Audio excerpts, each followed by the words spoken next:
Mic पे सरेआम कत्लेआम का कॉल दे रहा है मुसलमानों का, यहाँ तक कि पुलिस को चुनौती दे रहा है। मुस्लिम वो जब सड़क पे चले तो वो एक नागरिक बतौर आज़ाद ना फील करे, वो जब नमाज़ पढ़े तो नमाज़ पढ़ने का अधिकार उसके पास ना हो, लोग उसे नफरत की निगाह से देखें। रूल ऑफ लॉ इस देश में नहीं है, आप लगातार संविधान करते हैं। मुसलमानों को बचने की ज़रूरत नहीं है, हिंदुओं को भी बचने की ज़रूरत है, क्योंकि जिस तरह का इंसान उनको आज बनाया जा रहा है कि पुलिस को भी पता है कि कितनी ढिलाई करनी है और इनको भी पता है कि ढिलाई बरती जाएगी। सबका साथ सबका विकास ऐसा है कि आपका साथ हमें इतना ही चाहिए कि आप कुछ बोलिए मत हमारे खिलाफ, आप मारे जाएंगे। अगर आप सच के साथ खड़े होंगे आप मारे जाएंगे। अगर आपकी कमीज़ किसी की कमीज़ से ज़्यादा सफ़ेद होगी आप मारे जाएंगे। देखिए, कोई पहला घटना तो नहीं है जो मॉब लिंचिंग है गौ मांस के नाम पर, पहली घटना नहीं है। हम देख रहे हैं कि 2014 के बाद से, जब से मोदी सरकार केंद्र में सत्ता में आई है, तब से हम देख रहे हैं कि लगातार मुसलमानों के बारे में इस तरह का झूठ फैलाना, पूरा गोदी मीडिया एक पूरा मशीनरी लगी हुई है, ट्विटर पे ट्रोल मशीनरी लगी हुई है, जिसका एक ही काम है, जिसको पैसे इस बात के मिलते हैं कि आप आज कितनी झूठ फैला लेंगे, आप कितना नफरत आज फैला लेंगे, आप मुसलमानों की जो छवि है पूरे समुदाय की, उसको आप कितना बिगाड़ सकते हैं कि वो जब एक मुस्लिम युवा जब सड़क पे चले तो वो एक नागरिक बतौर आज़ाद ना फील करे, वो जब नमाज़ पढ़े तो नमाज़ पढ़ने का अधिकार उसके पास ना हो, लोग उसे नफरत की निगाह से देखें।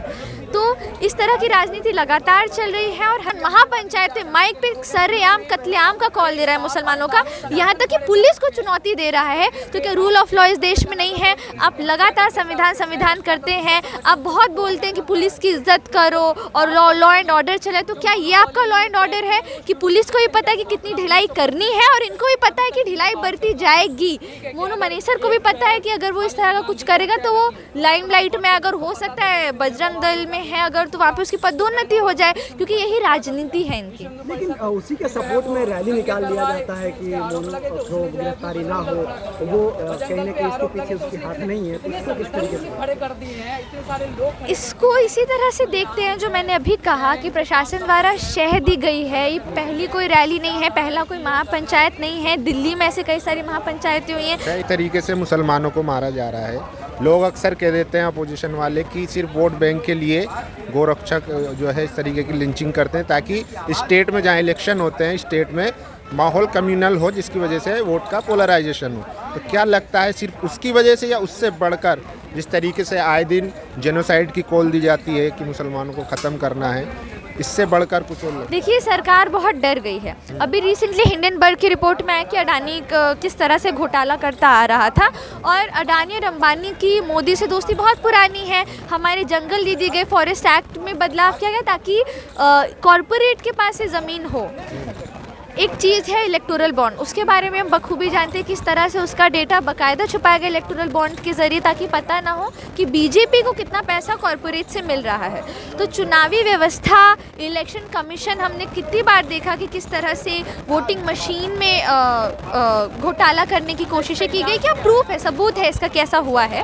तो हम देख रहे हैं कि चुनावी राजनीति बिल्कुल है, लेकिन इसके पीछे का जो कारण है वो बहुत जानने की ज़रूरत है। इसके पीछे कारण ये है कि इस देश में बेरोज़गारी 70 साल में सबसे ज़्यादा है।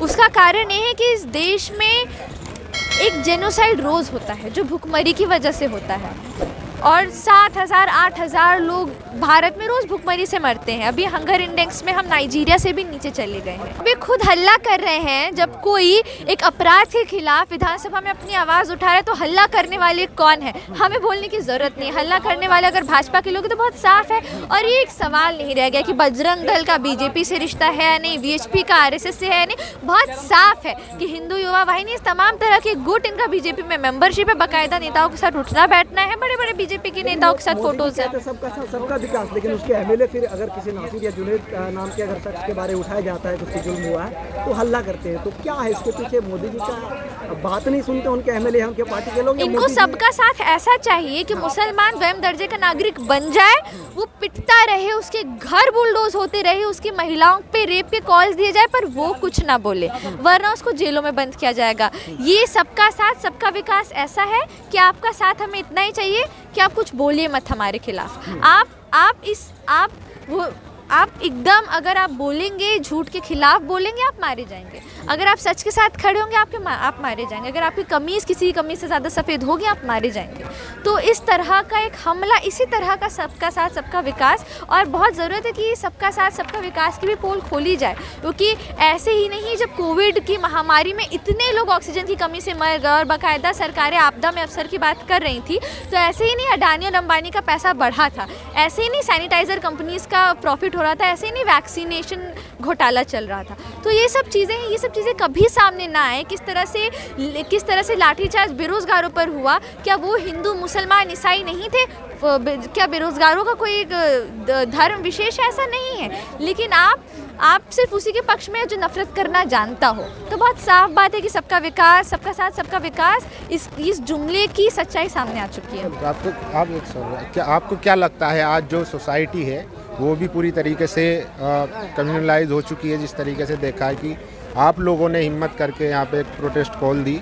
इससे पहले होता था कि मुसलमानों की लिंचिंग पे प्रोटेस्ट वगैरह होते थे देश भर में, अब वो भी होने बंद हो गए।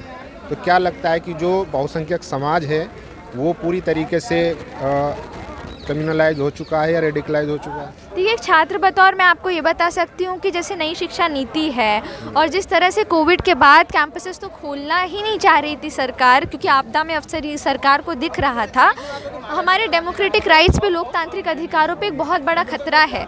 मैं ये बता रही हूँ छात्र बतौर, क्योंकि मैं यूनिवर्सिटी तक जा पा रही हूँ। हम जानते हैं कि यूनिवर्सिटी में कितनी सीट्स हैं, कितना फ़ी हाइक हो रहा है। अभी हाल ही में JNU का मूवमेंट हुआ, हम ये भी जानते हैं कैसे जब नागरिकता कानून जो था, जो इतना खतरनाक कानून था, जब उसके खिलाफ प्रोटेस्ट हुए तो उन्हीं लोगों को, जिनके खिलाफ ये कानून आया, उन्हीं को जेलों में भरा गया।